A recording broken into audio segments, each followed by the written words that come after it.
சங்கத்தில் பாடாத கவிதை அங்கத்தில் யார் தந்தது?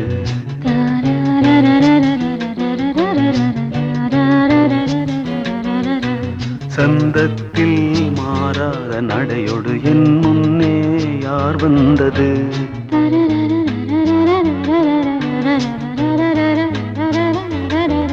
தமிழ் சங்கத்தில் பாடாத கவிதை அங்கத்தில் யார் தந்தது?